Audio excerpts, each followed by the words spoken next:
Hola muchachos, ¿cómo están? Bueno, vamos a nuestra tercera clase. Ya hemos tenido una clase respecto a las creencias, una clase respecto a la verdad.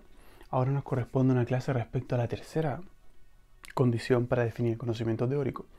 Y esta tercera condición es exacto, la justificación.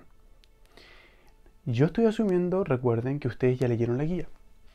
Yo les envío una guía y esa guía dice muchas cosas respecto a este tema.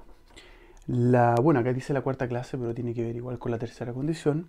La tercera clase empieza en esta parte y nosotros vamos a ver ahora la introducción que vendría siendo esta parte de arriba. Pues bien, para que se entienda la primera actividad que ustedes tienen que realizar, vamos a hacer un pequeño recuento. El recuento es el siguiente. ¿Qué es lo que estamos haciendo? Estamos tratando de definir. ¿Qué es lo que estamos tratando de definir? Estamos tratando de definir el conocimiento teórico, ¿cierto? Para definir el conocimiento teórico, nosotros tenemos que, primero que todo, fijar una proposición. Porque siempre el conocimiento trata respecto a una proposición. Es decir, nosotros cuando sabemos algo es porque lo que sabemos es respecto a una proposición. Es decir, nosotros tenemos que afirmar respecto a algo. Y esa proposición va a ser P, ¿cierto? Siempre es P. Proposición, proposition, al menos en inglés es P. Lo importante. ¿Qué es lo que ocurre con P tal que nosotros decimos que alguien tiene conocimiento sobre P? Primero, esa persona respecto a P cree. Es decir, nosotros tenemos una creencia respecto a P. ¿Qué significa que tenemos una creencia respecto a P? Significa que nosotros afirmamos que P es verdad. La condición 2, que trató el video anterior, es que ese P debería ser verdadero. Solo como recuento, ¿qué significa que P deba ser verdadero? No significa que P debamos identificarlo, no significa que P deba ser definido, tampoco significa que nosotros tengamos que involucrar a ambos, lo que sí significa es que P no puede ser falso, es decir, que tiene que ser verdadero. ¿Por qué asumimos que P es verdadero si es que no puede ser falso? Porque se supone que tenemos la condición del tercer excluido. Todo esto respecto al video anterior. Eso lo vimos en el video anterior. ¿Qué significa la primera parte? Bueno, aquí están las discusiones de evocar, considerar, todo eso que ya hemos visto anteriormente. ¿Cuál es la tercera condición? Y qué es la que tenemos que ver el día de hoy. La condición de justificación. Exacto, la condición de justificación. Ahora que tenemos estas tres acá, nosotros tenemos que darle algún sentido a P. Y dándole algún sentido a P, nosotros vamos a poder entender mejor la primera actividad y que es la manera en cómo nosotros vamos a entrar en el mundo de la justificación. Fíjense bien. Imaginemos que P es... perdón. Imaginemos que P... Vamos a borrar esto. Imaginemos que P es... Por ejemplo... P es un significado que está relacionado a terremoto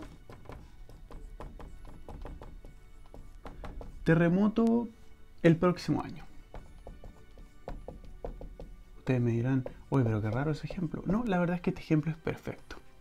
Imaginemos que P es un significado, es una unidad de significado proposicional que tiene que ver con terremoto el próximo año. Recuerden que no hay conectores, no hay nada, porque en general lo importante aquí es el significado más que la oración en sí misma, porque terremoto el próximo año es significados con los cuales nosotros podemos armar una oración en más de un idioma. Lo podemos armar en francés, en alemán, y en inglés, en italiano, lo que ustedes quieran, en chino, japonés, no lo sé. Lo que ustedes quieran. Entonces, terremoto el próximo año son 3 unidades de significado. Imaginemos que en nuestro idioma eso quiere decir va a haber un terremoto el próximo año. ¿Qué es lo que tiene que quedar claro aquí? Tiene que quedar claro lo siguiente. Si nosotros creemos en esto, es porque estamos afirmando que aquello es verdad. Es decir, afirmamos que habrá un terremoto el próximo año. Y ahí tenemos la condición 1. Si es que efectivamente nosotros afirmamos que habrá un terremoto el próximo año, y efectivamente un año después el terremoto se da, entonces es porque era verdad que habría un terremoto el próximo año. Y dado que nosotros afirmamos que hay un terremoto el próximo año, ya tenemos conocimiento, ¿no? No, todavía no. Falta algo. ¿Qué es lo que nos falta? Nos falta la justificación. Y es aquí donde empieza el primer ejemplo interesante. Fíjense bien. Si nosotros no tenemos una justificación para poder afirmar aquello que nosotros decimos que es verdad y que inclusive ya fue verdad, aún así todavía no tenemos conocimiento. El conocimiento es un poco más complejo. Entonces aquí es donde aquí es donde podemos empezar a dar ejemplos interesantes. Miren, fíjense bien. Imagínense va una de estas personas que dicen leer cartas y todas esas cuestiones y va a la tele. Y esa persona va a la tele, ve un par de cartitas y dice, en 6 meses más, no lo sé, en 6 meses más va a haber un terremoto. O siguiendo el mismo ejemplo, el próximo año va a haber un terremoto en Brasil, por ejemplo. Él está afirmando que va a haber un terremoto en Brasil. Entonces esperamos un año y efectivamente llegado el mes en el que él dijo que habría un terremoto, hay un terremoto. Pregunta. Nosotros podemos decir que esa persona sabía. Ojo. Saber. El conocimiento es saber. ¿Nosotros podemos decir que él sabía que iba a haber un terremoto? Bueno, si ustedes ponen atención a las clases de epistemología que estamos teniendo, ustedes deberían decir que... Exacto. Ustedes deberían decir que no. No. Esa persona no sabía que iba a haber un terremoto. Y no lo sabía justamente porque le faltaba la condición de justificación. Entonces, el tema de si nosotros sabemos o no sabemos algo va mucho más allá de la coincidencia misma, del azar, de la posibilidad de que llegue a ser verdadero aquello que nosotros afirmamos. Si nosotros estamos todo el día diciendo que van a ocurrir cosas y esas cosas llegaron a ocurrir, aún así, no es suficiente para nosotros decir que sabemos aquello que va a ocurrir, porque para poder saber es conocimiento y el conocimiento es necesariamente la condición de justificación acoplada a las dos anteriores. ¿Se entiende? Por lo tanto, es la condición de justificación la única que acoplada a las dos condiciones anteriores va a demostrar el saber. Y quiero volver a este ejemplo. Quiero volver al ejemplo del terremoto. Imagínense que hay dos personas. Hay una persona que lee cartas y dice, el próximo año va a haber un terremoto. Y hay otra persona que trabaja en temas físicos, en temas, no lo sé, geológicos. Y esa persona dice, miren, dado ciertas ecuaciones, dado ciertas formas, nosotros podemos afirmar que el próximo año habrá un terremoto. Entonces nosotros nos vamos a ver en algo súper interesante. Porque si hay una persona que dice que, si hay una persona que prácticamente no da justificación, siempre dice, va a haber un terremoto el próximo año, es una persona que no tiene justificación. Y si hay una persona que dice que habrá un terremoto el próximo año, pero en base a las cartas, entonces esa persona tiene una justificación en base a las cartas. Y si otra persona dice que habrá un terremoto, pero ese terremoto va a ocurrir en base a una predicción científica, entonces esa persona tiene una justificación en base a la ciencia. El tema es que la justificación tiene que ver con aquel apoyo que nosotros le vamos a dar en esta primera parte, y ya lo vamos a definir mejor, pero es como este apoyo que nosotros le damos, el fundamento que nosotros le podemos entregar a la afirmación que nosotros esperamos que sea verdad y que inclusive podemos demostrar en el futuro que va a ser verdad. Por lo tanto, ¿cuál es la primera actividad?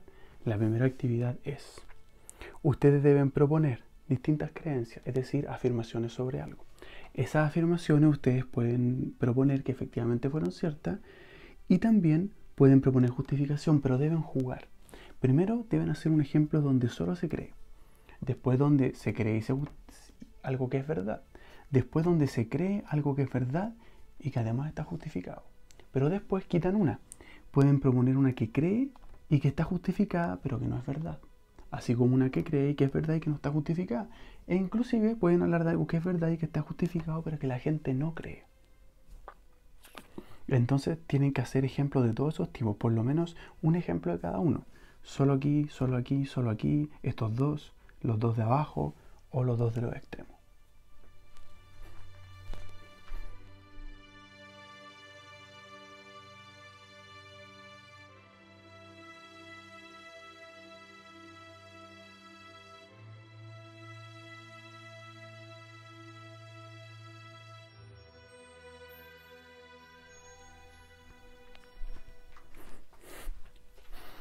Bueno chicos, nos corresponde ver ahora, fíjense bien, una clarificación respecto de cómo tenemos que entender la justificación de tal manera que sea filosóficamente más riguroso. Es decir, si nosotros queremos decir que la justificación es parte extremadamente importante en el complemento a la verdad y a la creencia para poder decir que algo es conocimiento, entonces mínimo tenemos que dar algún concepto definitorio de la justificación que nos permita filtrar aquello que es y que no es una justificación, porque en el caso de ser una justificación viene a complementar el conocimiento, viene a formar conocimiento. Entonces eso es demasiado importante y tiene que quedar muy claro. Fíjense bien, el concepto clave aquí es entonces la justificación. Ese es nuestro concepto. Nosotros nos preguntamos qué significa que algo sea una justificación. Pero la mejor manera de entender qué es una justificación o cuál es el aporte que la justificación hace al conocimiento es preguntándose qué es lo que pasa cuando no está. Y eso es súper interesante porque la justificación viene a cumplir el rol de evitar que ocurra algo que para un filósofo es una especie de pecado, algo que no puede ocurrir. Y el concepto que nosotros buscamos evitar es el de la suerte. Me explico. Volviendo al ejemplo de la predicción del terremoto. Si nosotros afirmamos que habrá un terremoto el próximo año, no decimos nada más, esperamos un tiempo y efectivamente nosotros registramos que el terremoto ocurre, nosotros podemos decir que tenemos una creencia porque se afirmó una proposición y podemos decir que es verdad porque esa proposición se concretó en la realidad. Por lo tanto, tenemos una creencia verdadera. Ahora, ¿por qué decimos que eso no es conocimiento aún? ¿Por qué? Y esto es lo interesante. Porque el hecho de no haber dado una justificación deja abierta la posibilidad de que aquella afirmación que se hizo sobre el hecho que se concretó se haya efectivamente concretado o se haya efectivamente afirmado simplemente por suerte. Y eso es lo que no puede pasar. ¿Cómo nosotros vamos a formar conocimiento si la gente se pone a afirmar cosas que pueden haber sido por suerte? Y es ahí donde aparece la principal definición de la justificación y que más adelante nos iremos dando cuenta en las próximas clases, que también ocurre en la forma de conocimiento práctico, es que la justificación es lo que se le denomina el factor, adivinen, efectivamente, el factor anti-suerte. Eso es lo primero, chicos. Perdón, lo escribí pésimo. La justificación viene a complementar a la creencia y a la verdad porque ocupa el rol generador de factor antisuerte. Es decir, cuando nosotros tenemos una justificación es porque nosotros estamos entregando algo que permite poner frente a nosotros una posibilidad que no es meramente por suerte. Y aquí viene el segundo concepto. Vamos a borrar aquí y vamos a seguir desglosando esta parte. Ya se entendió entonces que la justificación es un factor antisuerte. El hecho de que sea un factor antisuerte significa algo. ¿Cuándo algo es por suerte? Algo es por suerte simplemente porque puede ocurrir al azar. ¿Cuándo algo no es por suerte? Y aquí es cuando nosotros tenemos que hacer una equivalencia. El hecho de que algo no se dé exactamente por suerte quiere decir que es altamente probable. Exacto. Cuando algo es altamente probable de que ocurra, es porque el hecho de que ocurra no fue por suerte. ¿Se entiende? Si algo es altamente probable, quiere decir que no ocurrió por suerte. Y si no ocurrió por suerte, entonces funcionó como algo antisuerte. Y si funcionó como algo antisuerte, es porque funciona como una justificación para agregarse a la idea de la creencia que podría ser verdadera o no. Por eso, la probabilidad es nuestro concepto clave ahora. Pero los filósofos han decidido darle un nombre a aquellos elementos que nosotros entregamos entre nosotros en la sociedad para dar cuenta de que aquella verdad que nosotros afirmamos que es tal, la creencia, no se irá a dar meramente por suerte. Eso tiene un nombre, lo que nosotros entregamos, lo que nosotros ofrecemos a otros. Y ese nombre, como ustedes podrán ver en su guía, estamos analizando la segunda parte, esto que está acá. Como ustedes verán al final, el concepto clave de la justificación es la entrega de la así llamada evidencia. Fíjense bien. Entonces, vamos rellenando este cuadro completo. La justificación es un factor antisuerte. Algo funciona como factor antisuerte solo en la medida que entrega a aquello de lo cual estoy hablando un alto grado de probabilidad y excluye el azar completamente. La manera en cómo yo logro llegar a esa probabilidad es entregando la llamada evidencia. La evidencia no la estamos tomando en un sentido científico, la estamos tomando en un sentido filosófico, es un poco más abstracto, pero igual sirve. La evidencia, en el fondo, es el gran símil de la justificación. Hoy en día, ahora veremos después que esto es relativamente discutible, pero en general, la mayoría de la filosofía, en la mayor cantidad de escuelas, lo que está entendido de una manera mucho más común, es que la justificación es evidencia. Justificar una creencia, es decir, una proposición que nosotros decimos que es verdad, implica que nosotros estamos entregando evidencia sobre esa proposición, tal que esa proposición que afirmamos se cumpla, mostrando un factor antisuerte que hace que ésta sea altamente probable. Y aquí vale la pena hacer una pequeña salvedad. Recién nosotros estuvimos hablando respecto de la posibilidad de que si nosotros queremos predecir o afirmar que se va a dar un terremoto, por ejemplo, eso quiere decir que nosotros podemos entregar distintos tipos de justificación para la creencia o afirmación de que habrá un terremoto. La pregunta que nosotros nos tenemos que hacer es esta, esto que está acá. ¿Aquello que nosotros entregamos como justificación efectivamente es algo que está cumpliendo el rol de altamente probable? Les voy a explicar inmediatamente a qué me refiero con esto. Borremos. Verán, imaginemos el caso del terremoto. En el caso del terremoto, nosotros podemos entregar distintos tipos de justificación. Por ejemplo, hay una persona que dice, mira, mi justificación es nada. Otra persona dice, mi justificación son las cartas. Y otra persona dice, mi justificación es, no lo sé, una predicción científica. ¿Qué se entiende por predicción científica? Una predicción que se hizo por lo general en base a una ecuación. Las predicciones en física funcionan a través de las ecuaciones. Creo que no conozco ninguna predicción que no se haya llevado jamás a cabo a través de la ecuación. Y la ecuación es una herramienta matemática que es aplicada al mundo. La matemática en sí misma es bastante abstracta y no sirve de nada, pero cuando la liamos a la física y la aplicamos al mundo, aparecen las predicciones y eso es lo que en general usa la ciencia física especialmente, o la geología, etc. Quizás no es tan así en la biología. En la biología las predicciones no siempre son por ecuación, pero en la física, fijo, sí. Es así. Entonces, fíjense bien. ¿Cuál es la gracia de decir que yo no justifico con nada? Bueno, simplemente de que no hay justificación. ¿Qué quiere decir que yo predica de manera científica? Que prediga de manera científica. Que es una predicción que efectivamente, en la mayoría de los casos, entrega evidencia que permite pensar que es altamente probable que aquello ocurra y que por lo tanto en el caso de que ocurra nosotros disminuimos lo más posible el nivel de azar. Y justamente el factor antisuerte, antiazar es lo clave en esta parte. Pero ¿qué pasa con las cartas? ¿Las cartas son una justificación o no? La verdad es que sí y no. ¿En qué sentido sí?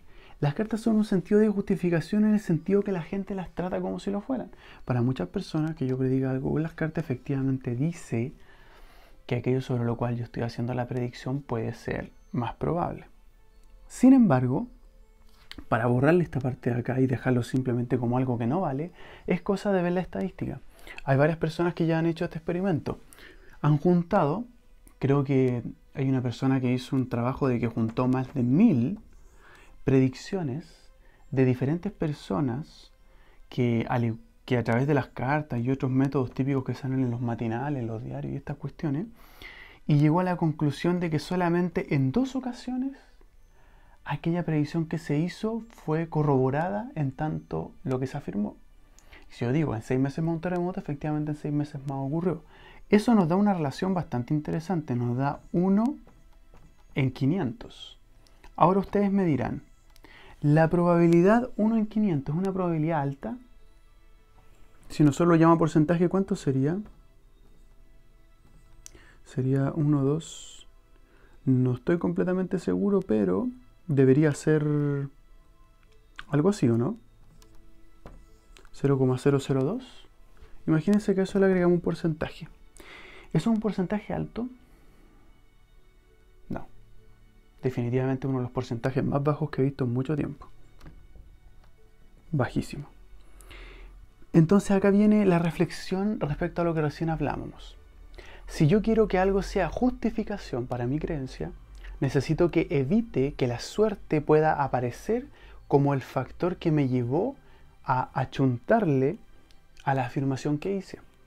Para poder lograr eso tengo que entregar evidencia que sea de un alto grado de probabilidad. No tengo que simplemente entregar cualquier evidencia. De hecho, si aquello que muestro no tiene alto grado de probabilidad, ni siquiera merece ser llamado evidencia. Y eso es exactamente lo que ocurre acá. Cuando la ciencia, quizás no siempre, pero la mayoría de las veces, cuando la ciencia entrega algo, es evidencia porque disminuye los grados de azar considerablemente. Sin embargo, cuando nosotros entregamos medios como el de las cartas, como las que vemos en un matinal, ¿qué es lo que ocurre?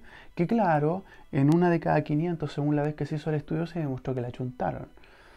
Pero como eso no involucra un grado alto de probabilidad, no muestra aún que aquello que tú estás entregando sea un factor que evite la suerte, porque tú puedes entregarlo y aún así que sea la pura suerte la que te llevó a la afirmación.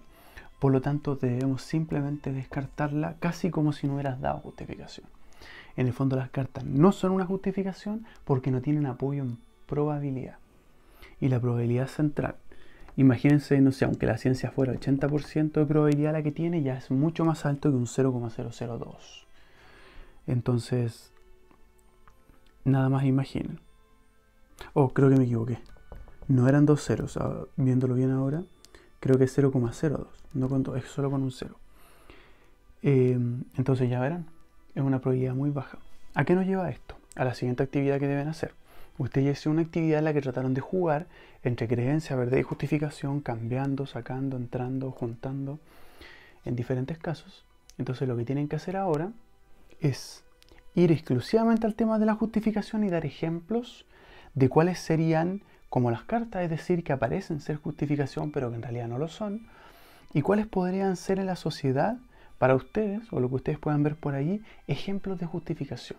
Es decir, cuando en un espacio la afirmación que se hace se vuelve más probable solo porque ustedes entregan algo que evita que eso pueda ser al azar. Ojo, piensen en la música, piensen en el arte, piensen en la ciencia, piensen en la literatura, piensen en el deporte, lo que ustedes quieran. Y en cualquiera de esos espacios traten de pensar, ¿dónde está la evidencia?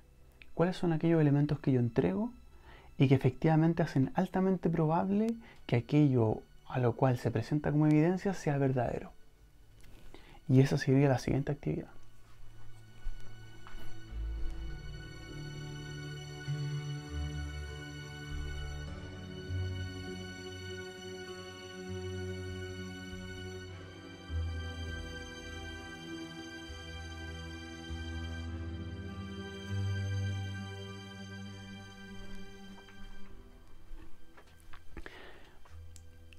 Ya chicos, va.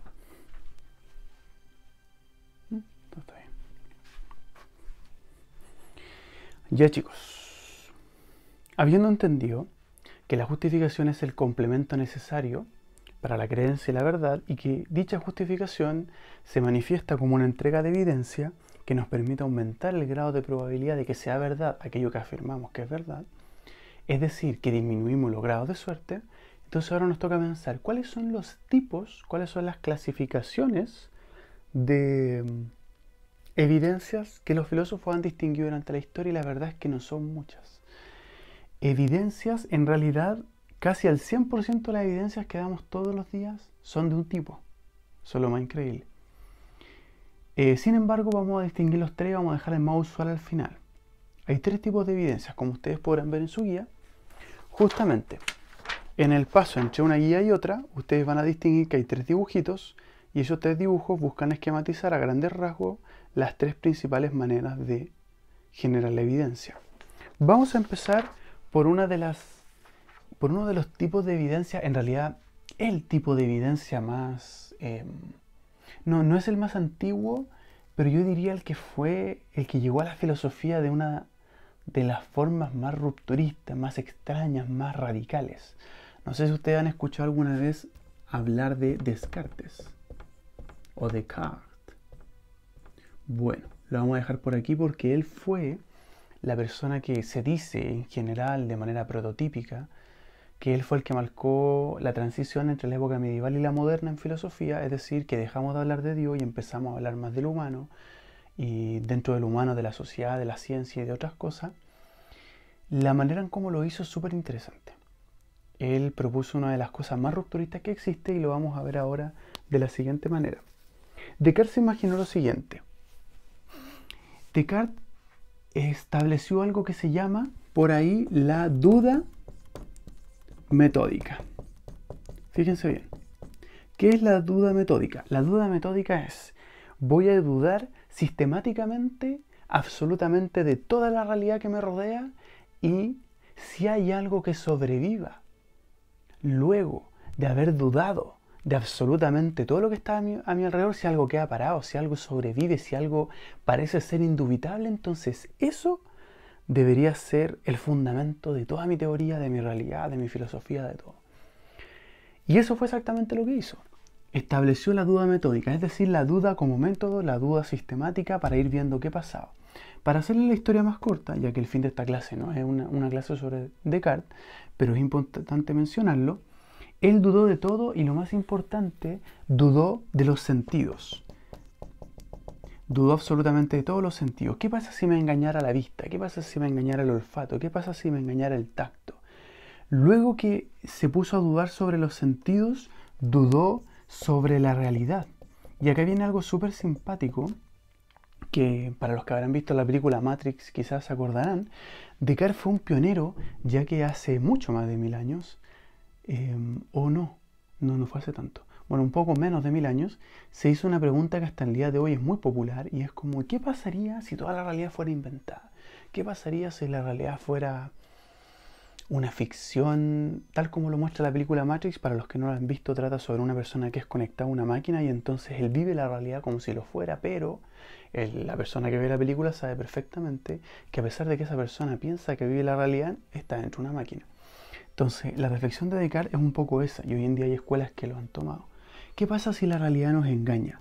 ¿Qué pasa si todo lo que nos engaña está alrededor mío y entonces todo es una ficción? Y ahí Descartes, aplicando la duda metódica, llega a la conclusión de que los sentidos perfectamente te pueden engañar. E inclusive todo lo que está alrededor tuyo te puede engañar. Toda tu realidad puede ser una mentira. Y acá viene un paso sumamente inteligente, y ahí es una de las razones por las que Descartes es tan popular. Pero hay algo sobre lo que no puedo dudar. Yo puedo pensar que todos los sentidos me engañan. Yo puedo pensar que toda la realidad alrededor mío es aquello sobre lo cual es ficción y definitivamente no corresponde a lo que yo llamo realidad. Pero, inclusive, si todo fuera mentira, si mis sentidos me engañan, el hecho de que soy yo el que se está dando cuenta, el que está, por así decirlo, trayendo a la mente el hecho de que todo es mentira, eso no ha cambiado. Es decir, el yo, la unidad de identidad, diría Descartes, el hecho de que yo soy el que es engañado, a pesar de que soy engañado, yo soy engañado, y eso es indudable. Y este es un salto súper interesante y es indiscutible. Ningún filósofo ha podido discutir esto. Es una de las verdades más innegables de la historia de la filosofía. Es así. Es así que, a pesar de que ustedes pueden mirar Matrix, incluso la película, y van a ver, y es cierto de que esta persona, a pesar de que sus sentidos son otros, de que está en una máquina, de que no vive la realidad, de todo lo que ustedes quieran, pero él sigue siendo él, ahí donde está siendo el yo, que distingue la realidad a pesar de que es mentira. Eso es algo súper interesante. ¿Y por qué le expliqué todo esto? Porque la duda metódica de Descartes llevó al establecimiento del yo. ¿El yo en qué sentido? El yo como autopercepción. Cuando yo me miro a mí mismo, en mi yo, esa autopercepción de mí mismo se convierte en lo que los filósofos llamaron con el tiempo, no inmediatamente, pero hoy en día, en lo que los filósofos llaman, tal como ustedes podrán ver en su guía, la evidencia de la autopercepción. Lo que llaman algunos la evidencia introspectiva.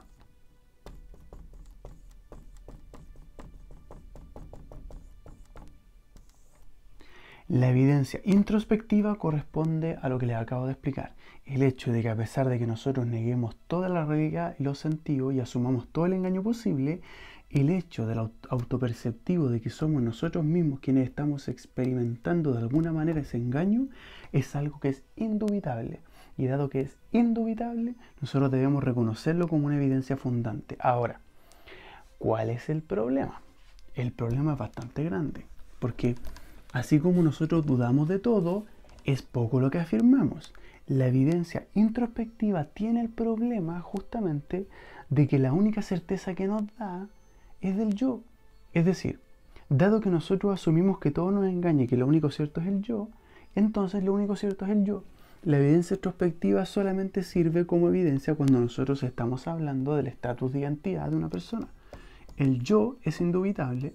Y bueno, algunos psicoanalistas entrarían en pelea con esto, pero eso no es un tema ahora.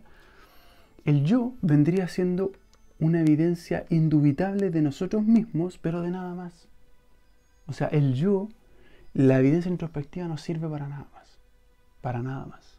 Solamente para nosotros mismos. Y por eso es un tipo de evidencia muy interesante, muy icónica, muy importante para la filosofía, pero muy inútil. Tremendamente inútil, no sirve de nada. Solamente a un filósofo que le gusta leer le va a importar.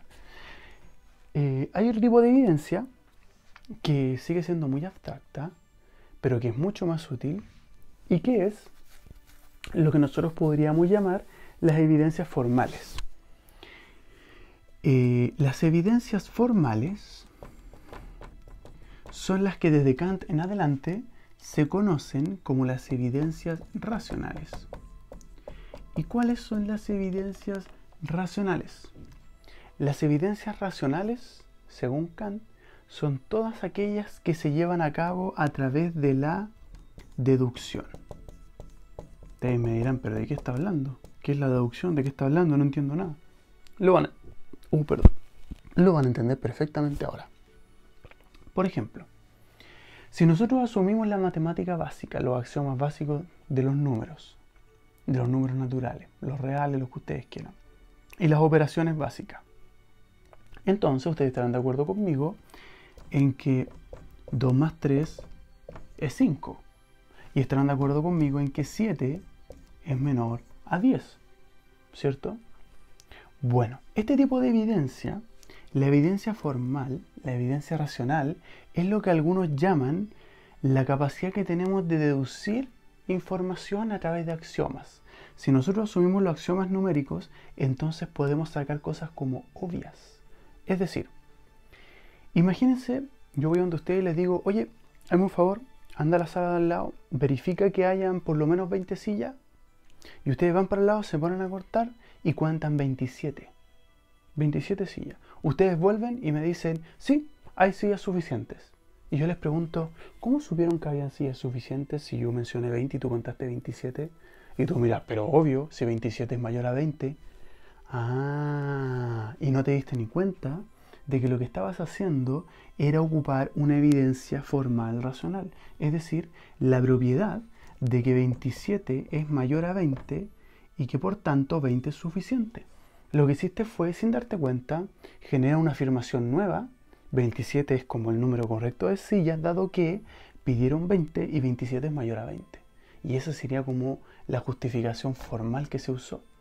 Lo mismo puede pasar en cualquier caso, pero para que se den cuenta, la obviedad, de hecho ese término no estaría mal usado, incluso técnicamente, la obviedad que surge de la deducción en base a los principios matemáticos es el clásico ejemplo de lo que nosotros podemos llamar la evidencia racional formal. Es decir, el hecho de que algo sea obvio porque matemáticamente se deduce, aquello es una evidencia formal. ¿Por qué digo deducir? Porque hay otro tipo de inferencia, para los que saben, que se llama la inducción. Y lamentablemente la inducción no tiene las propiedades de la deducción porque la deducción va de mayor a menor y la inducción va de menor a mayor. Entonces la inducción no es lógicamente válida. La única lógicamente válida es la deducción. Por ese motivo la deducción es la única que podemos usar como una herramienta formal en la evidencia racional. Por lo tanto, cada vez que ustedes usan matemática básica para sacar conclusiones todos los días, para pagar una cuenta, para ir a comprar, para ordenar cosas, para prestar cosas, para lo que quieran, están usando evidencia racional. Ese es el segundo tipo de evidencia. Pues bien, vamos al tercer tipo de evidencia y que es la más fácil de todas. El tercer tipo de evidencia es simplemente la más importante y la más sencilla. La percepción. La percepción, es decir, el uso de los sentidos, de las propias manos. El uso de nuestros sentidos es por excelencia el mecanismo de evidencia, por tanto de justificación, más importante que nosotros tenemos en el día a día. Sin embargo, y aquí cabe hacer una aclaración. Por ejemplo, cuando ustedes estudian filosofía de la ciencia, se encuentran con que la ciencia se distribuye principalmente en dos fases, y esto para que se den cuenta cómo la evidencia se va mezclando. Por ejemplo, se habla en teoría sistémica de la filosofía de la ciencia que hay un núcleo central que se le dice teórico y que en torno a los núcleos teóricos de la ciencia hay diferentes núcleos. Y estos núcleos de acá se les llama los núcleos empíricos. ¿Por qué se habla de esta manera? Se habla de esta manera porque la ciencia siempre tiene en los laboratorios un montón de gente trabajando. Empírico quiere decir justamente de que la gente que está en estos lugares, por así decirlo, periféricos de la ciencia, está trabajando con la realidad directa y por tanto está usando evidencia perceptiva. La perceptiva. En cambio, también existe ciencia teórica. ¿Qué quiere decir? Que no es ciencia de laboratorio, que es ciencia de pensamiento, que es ciencia de teoría justamente. Y la ciencia de teoría ya no usa los mecanismos perceptivos de evidencia, sino que usa los mecanismos racionales. Entonces, esto es para que ustedes se den cuenta cómo hay distintos tipos de evidencia dependiendo del espacio que usemos. En el caso de la ciencia, que es el que nosotros tenemos acá, ciencia, en el caso de la ciencia, ellos trabajan con los dos. Yo no estoy diciendo que no haya percepción acá y que no haya racionalidad acá, siempre hay de los dos, pero el núcleo central, es decir, la manera en cómo se escriben los papers, de cómo se genera el conocimiento, es definitivamente acá perceptual. Los objetivos que se plantean de las investigaciones son empíricos, son mediciones, son cuestiones concretas de manipular, en cambio aquí no. Aquí no, acá se usa todo lo que los demás le aportan y en base a las cuestiones perceptuales esta gente empieza a pensar en teoría y cuestiones raras. Por ejemplo, Einstein fue una persona que al principio no hizo ningún experimento, nada, absolutamente nada. Ese tipo trabajaba en una oficina de correos y a pesar de que estaba ahí sin la posibilidad de hacer ningún experimento, ha sido la persona más importante en la historia de la física por lejos. Y eso demuestra que la racionalidad también es importante para la ciencia. Cuando lo que yo tengo de la percepción lo ordeno de otra manera y hago diferentes relaciones teóricas que no necesariamente son perceptivas. Bueno, de esa manera les termino de explicar los tres tipos de evidencia que hay. La actividad que ustedes tienen que hacer ahora es pensar en un ejemplo al menos de cada tipo de evidencia para ustedes mismos. Por ejemplo, ¿en qué momento ustedes se ven obligados a justificar la existencia de su yo? En base a la evidencia introspectiva. ¿En qué condición? Cuando están afuera en un ensayo musical, cuando están jugando algo, cuando están encerrados en la casa, cuando hay una situación de justificación del yo. El otro ejemplo lo pueden buscar desde el punto de vista racional. Cuando ustedes usan la racionalidad, especialmente la matemática, cuando usan las deducciones para tomar decisiones, para comprar algo, para prestar algo, para ordenar algo, para pensar algo, para crear una máquina, no sé. Cuando ustedes lo quieren hacer, y ese sería el segundo tipo de actividad. según ese tipo de evidencia. Y después, ¿cuándo para ustedes la percepción es central? ¿A qué me refiero con esto? Sé que la percepción es central todo el día. Pero ¿en qué momento icónico ustedes pueden decir que la percepción debe ser crucial para tomar una decisión? Tal que ustedes me digan, mira, si alguien me dice tal cosa, solamente cuando mi percepción esté frente a tal cosa, yo puedo decir que tal cosa es aquello que se afirmó, aquello que se cree. Tienen que hacer ejemplo de los tres. Y esa es la actividad que les corresponde ahora.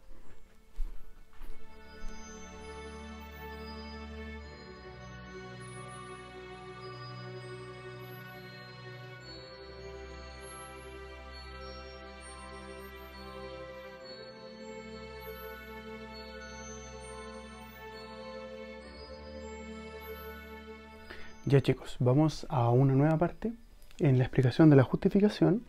Esta vez tenemos que anclar la justificación como concepto epistemológico al lado argumentativo.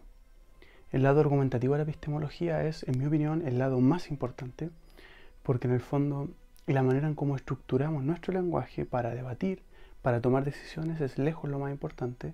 Y cuando la epistemología tiene algo que decir para ello, entonces es evidentemente muy útil. Fíjense bien, lo que hemos estado viendo es que la justificación en aporte a la creencia de la verdad es tremendamente relevante, dado que entrega evidencias y esas evidencias permiten tomar decisiones en base a altos grados de probabilidad de que algo ocurra. ¿Qué gracia tiene esto? Que ahora nosotros podemos analizar cosas muy cotidianas de manera argumentativa y poder verlas si epistemológicamente tienen valor o no. Cosas extremadamente cotidianas, chicos. Miren, fíjense bien. Si yo les digo, por dar un ejemplo, mi mamá será feliz el día de su cumpleaños. Esa es la afirmación. Mi mamá va a ser feliz el día de su cumpleaños. ¿Qué miran ustedes? Bueno, ¿y qué es eso? Y ahora yo les digo, no, yo lo estoy afirmando, mi mamá va a ser feliz el día de su cumpleaños. Y usted, bueno, o sea, sí, pues la gente suele estar feliz el cumpleaños, pero hay veces que no. Entonces, ustedes me podrían preguntar, ¿y por qué estás tan seguro que tu mamá va a estar feliz el día de tu cumpleaños? Y si me llegaran a preguntar eso, entonces yo tendría que argumentar por qué considero que el día de su cumpleaños mi mamá va a estar feliz. Y no es tan fácil, pero tampoco es difícil. Entonces hay que ordenarse, fíjense bien. Yo lo primero que tengo que hacer es hacer esto y entender de que esta debería ser la última parte sobre la cual yo concluyo ciertas premisas de las cuales tengo que demostrar. Por ejemplo, y esto es para que vayan a entender el ejemplo. Premisa número 1. Mi mamá ama, no lo sé, el helado. Mi mamá ama comer helado. 2. Le regalaré un helado. Fíjense bien en esto. Sé que les parece quizá alguno muy absurdo porque estamos hablando de esto, pero miren, fíjense bien.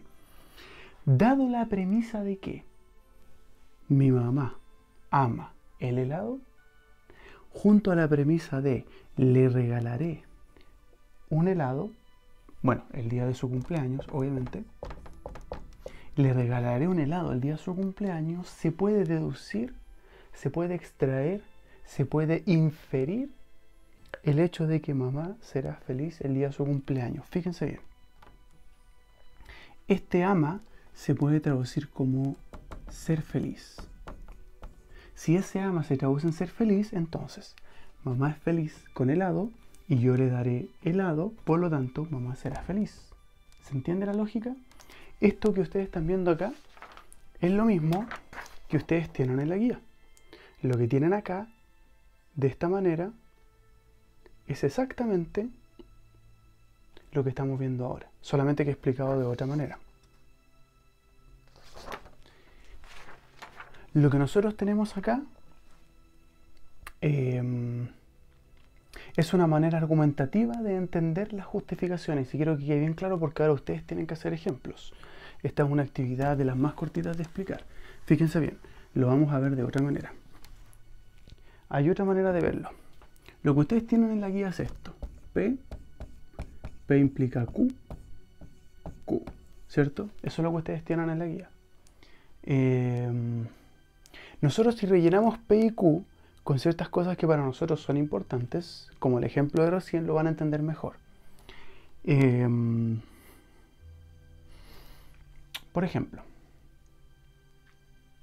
de hecho podríamos hacer esto con un ejemplo mucho más sencillo.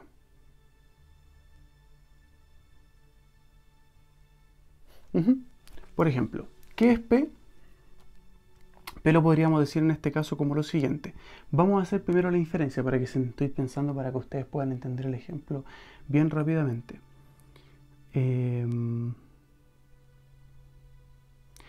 Esto que está acá, esta línea, ya sé cómo se los voy a explicar. Esta línea que está acá, en el fondo esta inferencia es el núcleo de aquello que nosotros debemos corroborar en términos de justificación, porque es ahí donde está todo el valor de lo que nosotros queremos expresar.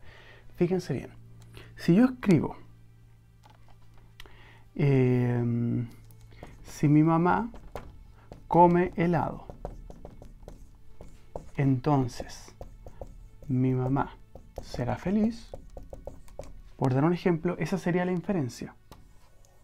Si yo asumo que esa inferencia es verdad, mi mamá come helado, entonces mi mamá es feliz, y yo le agrego el hecho de que efectivamente mi mamá comió helado, entonces la conclusión es que mi mamá será feliz.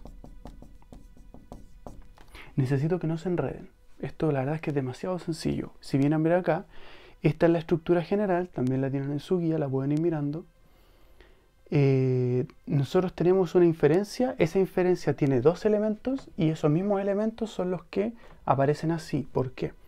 Porque lo que está acá es simplemente la inferencia. Yo, por ejemplo, en abstracto puedo decir, en el caso de que mi mamá coma helado, estoy seguro que va a estar feliz. Es un abstracto, es una inferencia, es simplemente como que está dando vuelta. Ahora, si esa inferencia es cierta y llega un día y aparece el helado, entonces se cumple la primera condición necesaria para que esa inferencia empiece a trabajar. Es como una máquina, esta inferencia es como una máquina que en el momento que ustedes la conectan a corriente, entonces empieza a funcionar. Esta inferencia, el hecho de mamá come helado, entonces mi mamá va a estar feliz porque le encanta el helado, es una inferencia que solo va a trabajar cuando se satisfaga esto. Y es por eso que cuando nosotros escribimos el argumento debe estar esto, no solo la inferencia, sino que también este debe estar por sí solo trabajando arriba. ¿Qué quiere decir? Yo tengo la inferencia, pero también tengo que se cumple la primera condición. Por eso es que yo salto y genero la conclusión. ¿Se entiende? Finalmente llegamos a que tenemos P y Q, son los únicos términos que tenemos, pero los tenemos relacionados a través de una inferencia, por eso es que se implican el uno al otro. Por eso la actividad ahora consiste en que ustedes por lo menos dos ejemplos tengan de esto. Elaboren bien qué van a poner en cada uno de los lugares tal que generen su propia conclusión. Insisto, siempre les pongo los mismos ejemplos. Pueden hacerlo con tocar una guitarra, con jugar un deporte, con leer algún libro, con aprenderse una canción, con lo que ustedes quieran. Pueden imaginarse una inferencia, ver qué es lo que satisface esa inferencia y finalmente la conclusión a la que se llega. ¿Por qué esto es tan importante? Porque cuando nosotros después estudiamos teoría de la argumentación, por ejemplo, y que de hecho en tercero medio se va a ver, esto es demasiado importante porque cuando uno lee un párrafo que parece ser como bien desordenado, uno puede tomar ciertas partes e ir construyendo esto. ¿De acuerdo? Eso es lo que tienen que hacer ustedes. Pueden tener las dos opciones. Pueden tomar un texto y extraer algo así, o pueden ustedes mismos crearlo punto por punto para poder generar esta inferencia. Actividad.